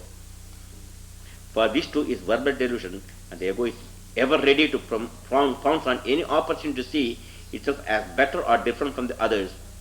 Not everyone is going to feel the same way as one who bestows a compliment. Inevitably, the pendulum swings in the other direction, and criticism will be heard sooner or later. First time you elect a president, you praise him, and after 3 days, finish. What do you call the word? That's rating. What do you call that? Gallup poll goes down. Now the Liberal Party in Canada, Trudeau's name is gone down. Before it was up. But happiness should not rest on praise or abuse. Chandra, you understand that? Your happiness is not depending upon someone praising you. Even don't expect your wife to praise you. If that is the only way that you are going to be happy, you are not going to be happy, because sooner or later she is going to hit you. For in all conditions, but happiness should not rest on praise or abuse. For in all conditions, the only reality is the self, which is beyond qualities and beyond change. That when you are identifying with the self, there is no more reaction to the verbal delusion. The Catholic and Protestants quarrel in Ireland. Jews and Arabs fight in the Middle East. In all parts of the world, there are those who see themselves as different from others rather than as one. Unable to control their thought waves, they are swayed by words that instigate action, which invariably leads to reaction. A strong mind will not be affected in this way. You understand that? Strong mind will not be affected. A sage was in India. He came and in front of his disciple, spat point blank on his face in front of everybody. How was the condition? Full of spit, isn't it? And what was his face? He was a saint, and everyone was praising him and worshipping him, garlanding him, worshipping his holy feet, and taking the water and drinking, and he was so happy and seated. But now another person came and started spitting, means of worshipping him. What was his face? When he was worshipping, his face was, but now his face is still smiling. Second time he spat, still he was smiling. Third time, 10th time, 50th time, 80th time, he spat. 100 times he spat. 108 times he spat. And his mind, still his face is smiling. You understand the strength of that mind? You understand the strength of that mind? That's called a Raja Yogi. No reaction, doesn't matter whether people worship him or whether people spit at him. Both are. So he is identifying with the self. After 108 times, there's no more saliva for him to spit. He found, he fell at his feet. You are a true saint. That is the power of mind. Now you say, who is a master? Who is a master? Master over his own vrittis. Not master over you. That is not a master. See, you misunderstand. When you say he is a master, means he is master of his own mind and vrittis. He can stop that vritti, doesn't matter whether good or bad. praise or censure, victory or defeat, cold or heat, he is in equilibrium. Master Shivananda, we used to worship him, his feet, holy feet. We offer flowers and fruits and milk, etc. And especially on birthdays of his birthday. And then he will go to his cottage. He will take an old shoe and beat that body. Hey, you like the garland and worship, is it not? Do you like the shoe also? That's why they train themselves, They don't see the difference between the shoe getting beaten by a shoe or offering flowers. One and the same. That is called master. Master over their own vrittis or any vritti. Verbal delusion or what else? What is the second delusion? Erroneous understanding. Doesn't matter what type of vritti, they may not see the way because their perception may be wrong, like a mirage, but still they will not react because of their wrong perception, because they are identifying the one self.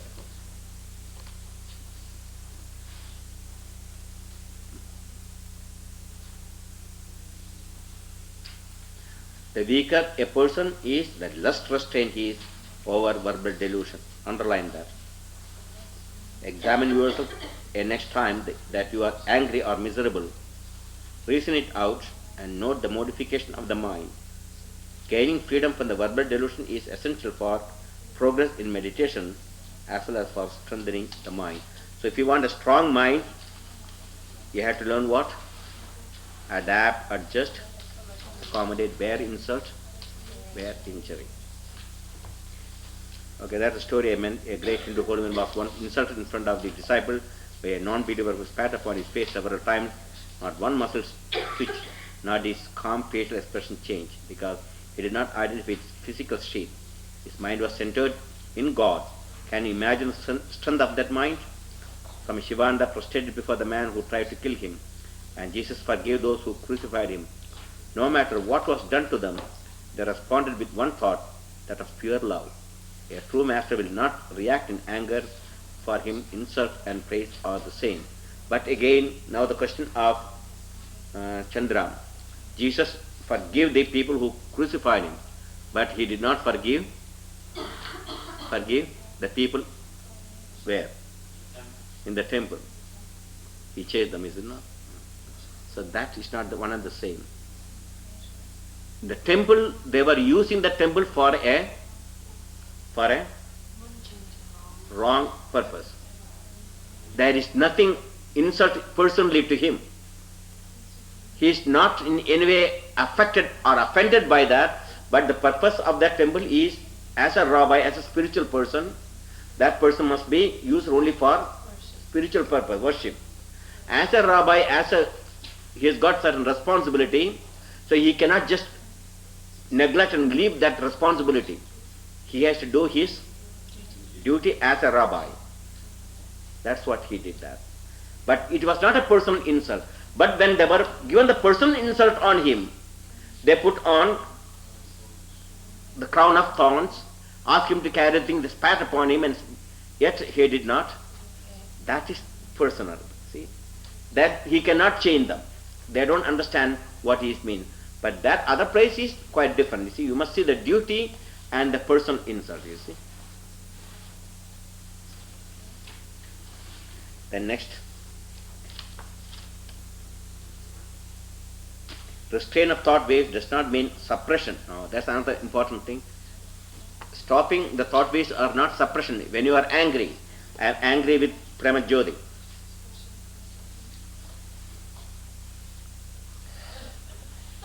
That means I won't talk to her. I won't talk to her. When she comes, that's called suppression. And whenever I see her, not only turning back, my inside is, she stole my money and ran away. And see, one day I'm going to do it to you, but I won't tell in the front, in voice, but inside I'm talking. You see what I'm going to do. You see what I'm going to do. You see, I'll catch you. I'll put you into prison. You see what I'm going to do to you. So inside is boiling, but outside I keep my very, because I'm a Swami, I can't show anger, you see. So, but inside is boiling. That's called suppression. That's worse. So expression and suppression are not allowed. Sublimation. Suppression dams up violent emotions. For various reasons, people suffer abuse, suppressing anger or pain by smiling and carrying a stiff upper lip. Just like most of the time, husband and wife, they quarrel each other and they don't talk. But what are they thinking? If they're really, that anger is, and yet they won't talk each other. That's how we are thrown into that situation every day. The restrained thought waves must be given an outlet, that must be sublimated. That's called through asana, pranayama, repetition, japa, and chanting, etc. You can sublimate and channel it into such uplifting activities as mantra repetition, exercise, singing, and meditation on opposite side, positive thoughts. So we are not suppressing. We immediately you get an anger or some thought comes, you cannot control it. So you do something, some kind of pranayama or japa, and try to sublimate that energy into another direction, positive direction. Exchange love for anger and joy for sorrow. Now we continue the rest of the things. How to control this vairagya. The next one is abhava pratyalambhana pratanidra. The mental modification which encompasses an absence of any content in the mind is called sleep. Sleep is also a vritti, we'll come to that. The next is memory is the retention of the past experience. That's another vritti. Not only vrittis of present, but also waves coming from the past. I had an experience of an ice cream before, and I am sitting here meditating, but another vritti comes. What I am seeing? Though I am meditating on Krishna, I am seeing ice cream vritti. You see? Because remembrance, because you remember the hot dogs and hamburgers and nice time I had. So it's called remembrance. That's all the vritti. Then how to correct this? Abhyasa vairagyabhyam tanirodha. Only one way you can do the control of chitta vritti is brought about by practice and non-attachment. Practice and practice and practice and more practice is only answer. There is nobody can give you any strength on that. So we'll go further a little bit that tomorrow. And then tataschido yatnobhyasaha. In order to free the mind, abhyasa is the continuous effort towards firmly establishing the restraint of thought waves. That's called through concentration meditation. Practice becoming firmly grounded on being continued over a long period of time without interruption and with sincere devotion. Vairagya or non-attachment is that state of consciousness in which the craving for objects both seen and unseen is controlled through mastery of the will. And the 16th, the highest state of non-attachment stems from awareness of Purusha. It renounces even the three qualities of nature. And the highest state of non-attachment comes only when you realize, I am that I am. At that time there is no more attachment to the body or the ego consciousness. Then you will not know verbal delusion or any other memory can disturb you because you are established in your self. Any questions? No questions. No verbal delusion. Okay, now 5 minutes intermission, and then we come to Sanskrit, and we'll come to also little physiology. Okay, and on Friday I'm leaving. What time I'm going to New York?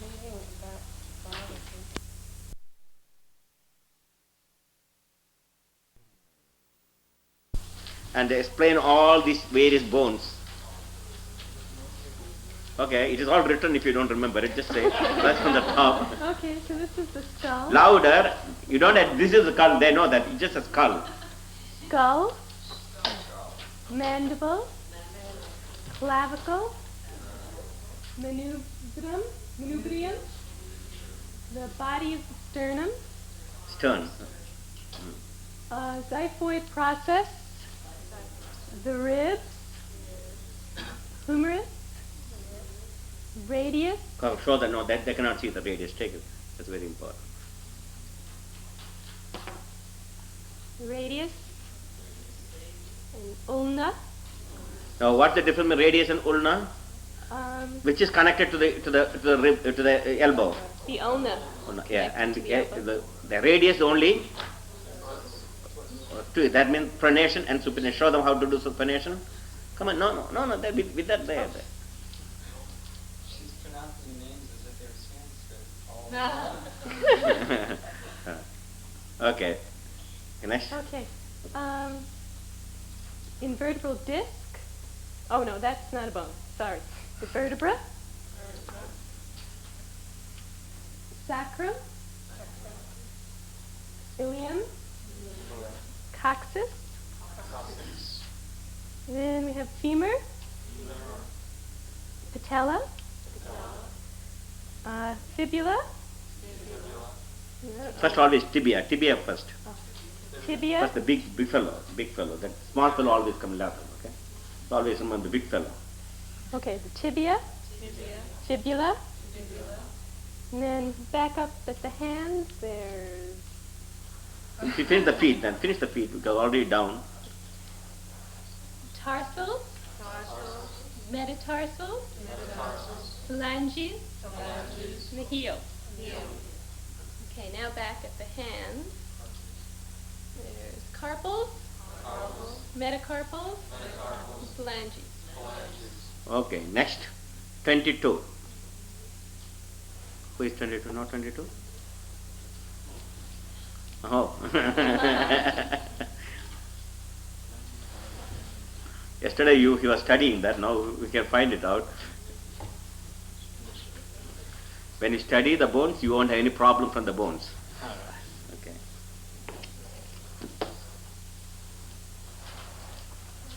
Skull, scapula, spinal column, vertebrae, ribs, But you've forgotten these.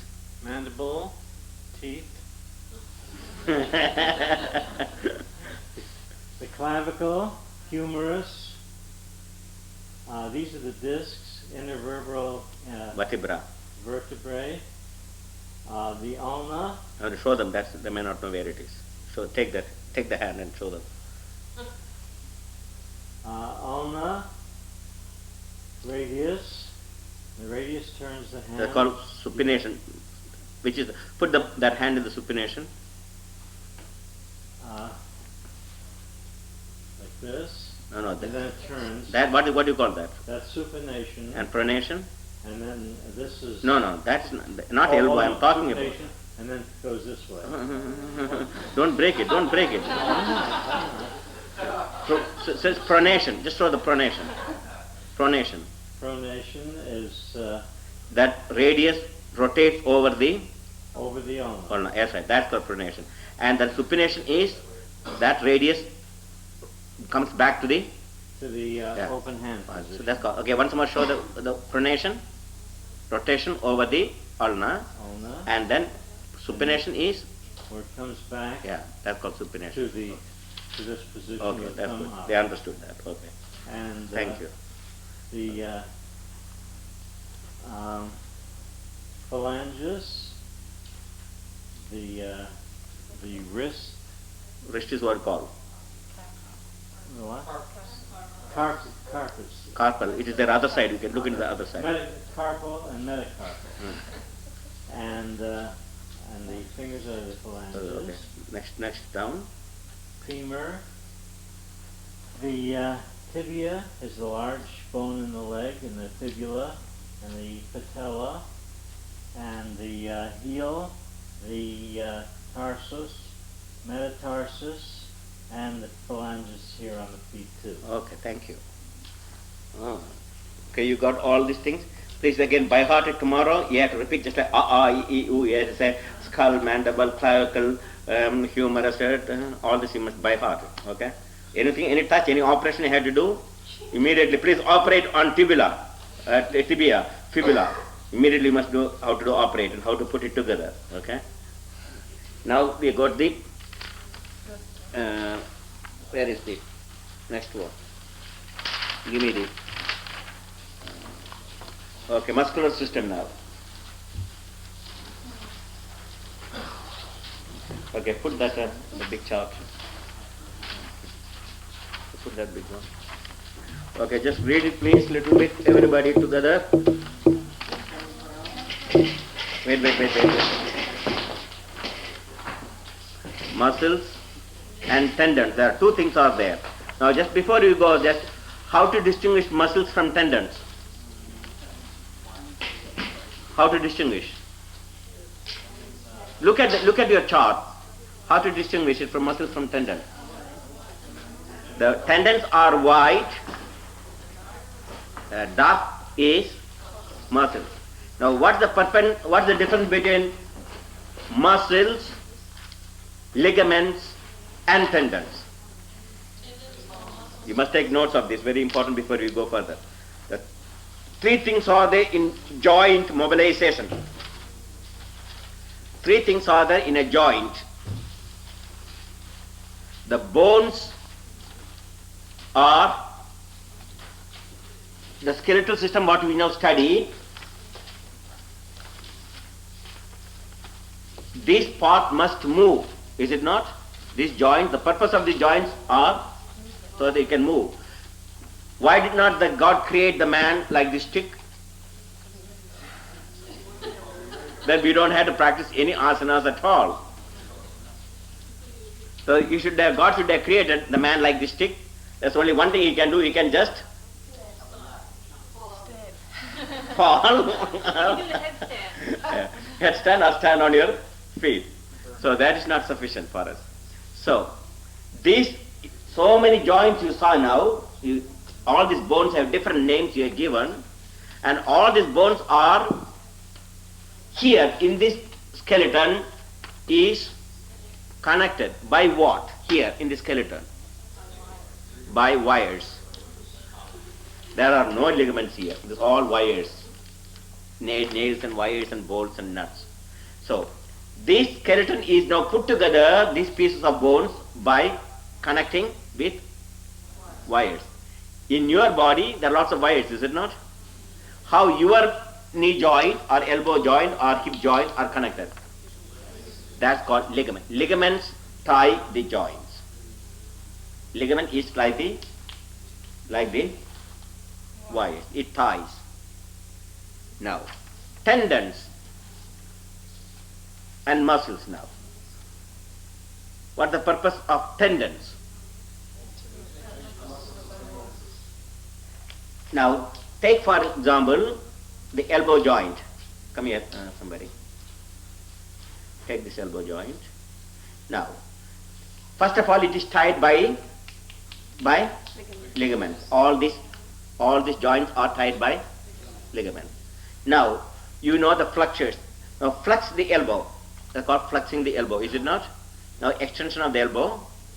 Extension of the elbow. Once more, flex the elbow. Extension. Now, to flex the elbow, one side of the bone is stationary, permanent, it's not moving. Which is the bone which is not moving? The humerus, that's right. Now, the one which moves is which one? Ulna. It's not the radius is nothing to do with that particular motion. Okay? Okay, now flexion. So the fixed, this called fixed portion is brought by the flexion of the moving part. That's the moving part. So that moving part is brought by muscle. Which muscle? Contraction of the bicep. So here she is doing her own hand is using the work of the biceps. So the biceps is now that muscle bicep is one portion is tied to the and then other portion is tied to the and that tying portion is called tendons. Muscles are not directly connected to the so that tendons, the muscles end in tendons and the tendons, so when the muscles contract, the tendons pull the bones to the fixed area. So one bone is fixed and that bone is moving. So you got that purpose of the tendon? Parvati. The tendon connects the muscles. I'll just draw a small diagram for you all. Please give me the blackboard. So look at all the white portions. Look at the back. The tendon is all the way from the where? From the end of the skull all the way to the coccyx. Now another big tendon in the front is the abdominal. You can see the abdomen, the white. Another tendon is on the heels. What you call? The trebled heel. Okay, now I'll draw a simple joint. Just give an idea about how these three things are. I'm not a good artist, so please don't imitate me. You can draw as you like, the best way. Okay.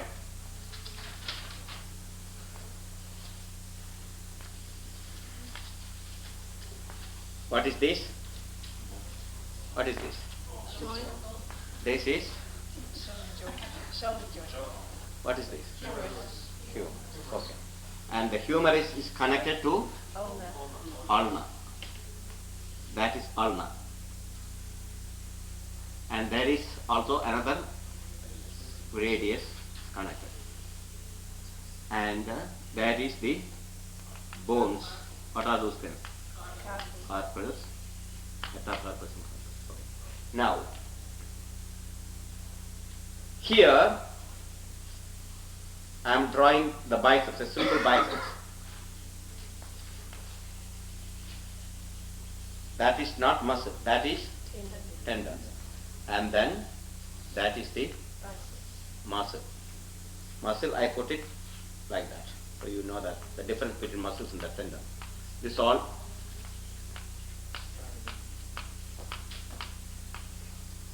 Now, this end is connected to how? By which? Tendon, you see. That's a simple diagram. And this joint is connected by ligaments. Joint capsule, we'll talk to the joint capsule as you go, how a joint capsule looks, what are the things contained in a joint capsule, we'll talk later. But simple at present sufficient. A joint capsule that tied by a ligament and tendon which is connected to the a portion of the bone, and then that tendon ends in the muscle, and then that muscle ends in a tendon to connect to the moving portion of the bone. So now the flexion of the elbow is done. What happens? The muscles now contract. So contracted muscle, what will happen? The tendons remains exactly. The tendon is now become small. The muscle becomes small. It's contracted. So what happens? It pulls the. So in this case, it pulls the arm upward. See? So the contracted state. That's called contraction of the muscle. Now extend the muscles. What do you do?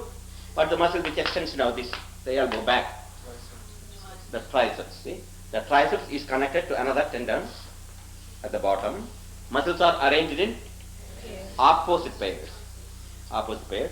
So here now this muscle is now what happened? Muscle to bring this elbow down. What to do? The muscle here contracts, and so this one is pulled backward. Straighten up. Hand is straightened. So that's all. So three things are there. What are the three things? Tendon, muscles, ligaments. These are the basic three things you must understand. And then we'll detailed study will take one detail how the joint capsule look like later on. So if you understand this, very simple. Now look at this big chart. You can see all these ligaments and the tendons, and muscles and ligaments and tendons very clearly. Now look at the white portion. This is, what is this? Tendon, that's right. See that? This all the tendons. In the back one, just take the other one, please. Somebody help me.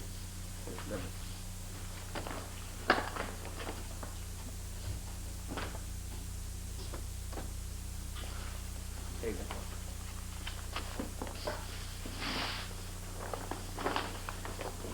See that? Now look at these tendons. You can see all the way. See that? From there, that white. So now you understand when you do Paschimottanasana or forward bending, your body is tied from the base, heel cord, by the tendons and the muscles. Again further tying, again tied up here. So it is one continuous stretching. That is why when you go again, we will discuss about why the postural faults come. Suppose any one of this area is too tight, then the body will be out of alignment or weak. So that's why you'll be learning these tendons and the muscles and ligaments. You see, you learn that. So now you got in your this thing. Let us now read it out. Look back and then find out where are the various muscles. And then this will be there. Later on you can look at this and study by yourself. We'll leave it there, both the skeleton and this. But now you got everything in your hand for home study. Okay, read it out. The first one, muscles. Everyone louder. Yeah. No, one person repeat, others follow. Okay. Who is an expert in physiology here? Who has studied some physiology? Nobody. Okay, you come up here and then read it out so that they can follow you. Temporal. Mimetic muscles. Louder. Mimetic muscles. Masseters. Infrahyoid muscles. Slowly. Sternomastoid. Omohyoid. Deltoid. Pectoral muscles. Serratus anterior. External oblique. Rectus abdominis. Biceps brachii. Flexor digitorum superficialis. Gracilis. Adductor group. Sartorius. Rectus femoris. Quadriceps femoris. Vastus medialis. Vastus lateralis. Dorsiflexors. Trapezius. Infraspinatus. Teres major. Triceps brachii. Latissimus dorsi. Rhomboideus major.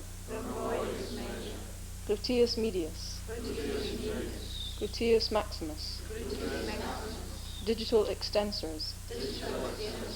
Hamstring muscles. Gastrocnemius. Plantar flexors. Okay, now tendons. Rectus sheath.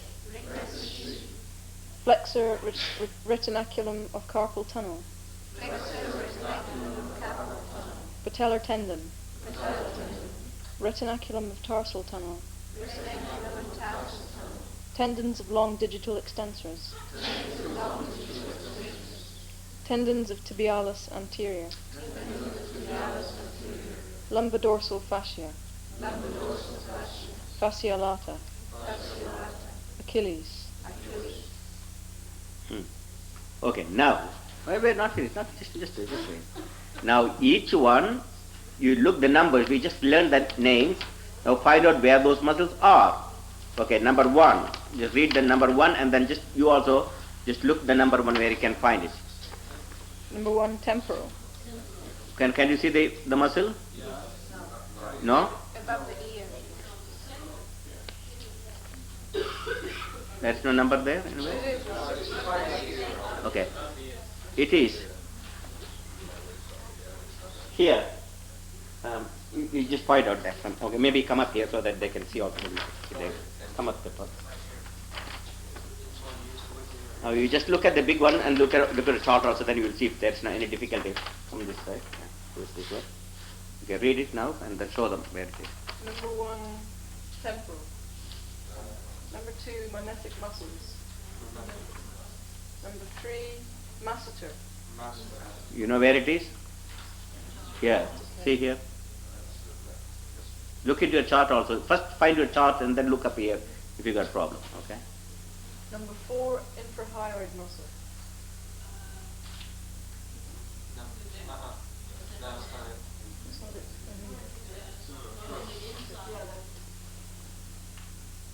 Number 5, sternomastoid.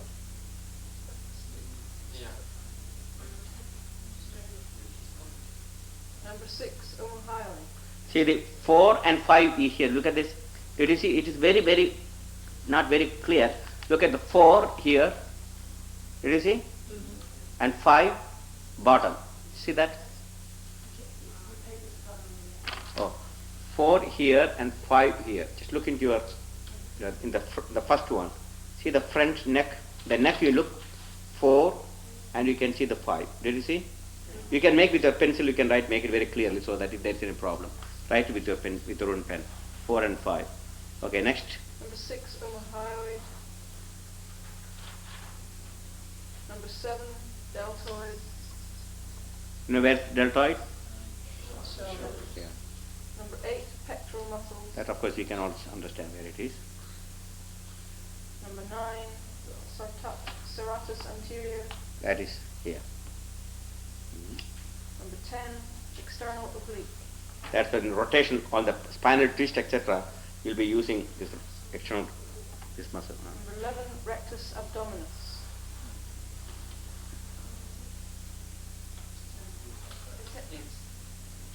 Right. Number 12, biceps brachii. Yeah, biceps, of course, you know where it is. 13, flexor digitorum superficialis sublimis. Where is it? Number 13, That is the same which? big. See here. Next. Number 14, gracilis. That is here in the Lord Padmasana. You will be using that. 15, adductor group. You saw 15? 14 and 15 is like Cross 14, you know where it is. Here, the 14. Just look into your chart, you saw that. 14, yeah. 15, 16, sartorius. you know 16 where it is? Yeah. 17, rectus femoris. 18, quadriceps femoris. 19, vastus medialis. You can see both legs properly, and they're just above the kneecap. 19A, vastus lateralis. Where's that? 19A. See? Look at this one. Yeah. Yeah. 20 dorsiflexors. Very good. And that's very important for it to know also 20. 21 trapezius.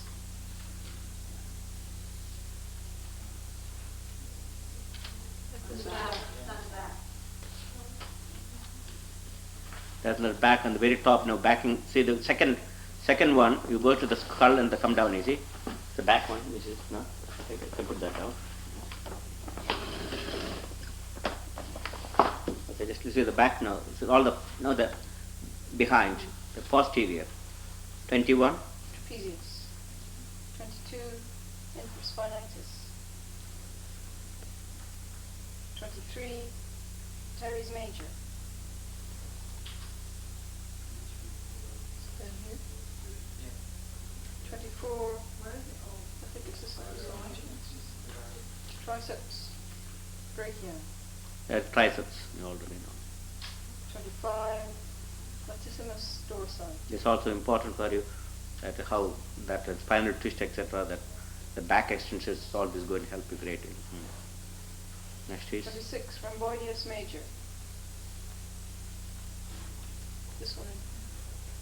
26 is a small one which is hiding in the. You can see on the upper left. Yeah, just Okay, next. 27, gluteus maximus. No, that maximus or Gluteus medius. medius. That is 27. 27 is medius and 28 is maximus. Gluteus maximus. 29, digital extensors.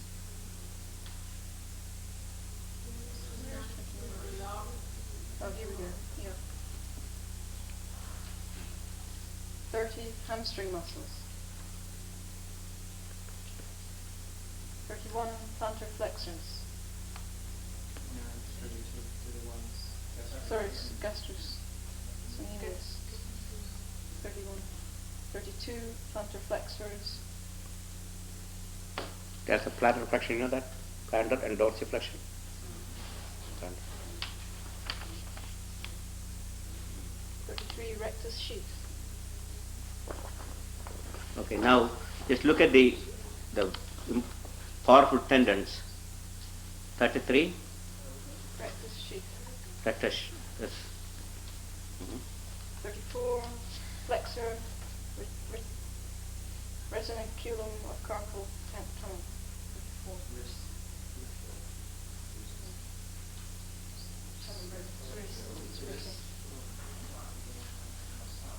35, patellar tendon. Yeah, kneecap. 36, retinaculum of tarsal tunnel.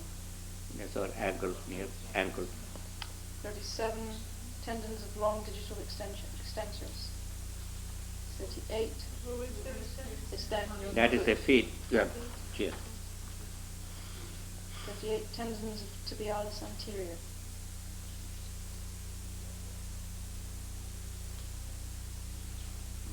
39. 39, See the long. dorsal fascia. That's all the way the back, the whole. See look at how big it is.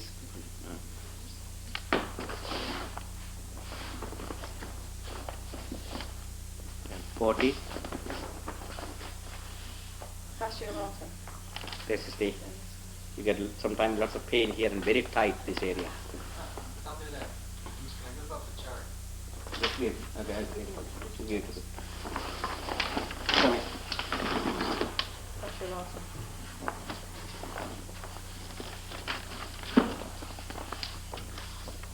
Next. 41, 40, fascia lata. Which is down here. 41, Achilles. That is your tendons of the heel cord. When you do Surya Namaskar, etc., you got a lot. You can feel that. Swamiji, what do you recommend for somebody that has pain in the fasciolata when they're doing the bow position? This all will come to. Just wait now. Just let us get all the basic things. We'll come to that. All those. Later on. Okay. You may not be able to remember everything, but at least you must know where are the muscles situated. So you hang both these two things chart. You hang it there, and you have your individual charts.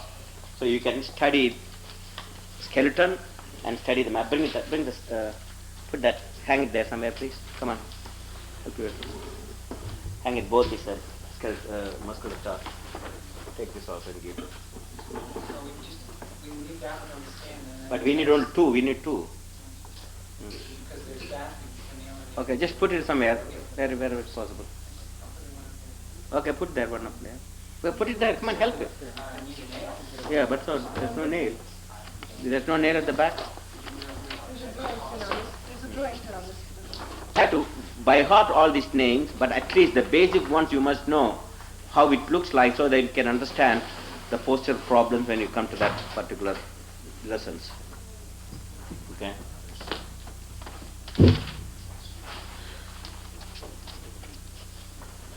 Not too high, okay, so that it wouldn't. But it must not touch the ground also.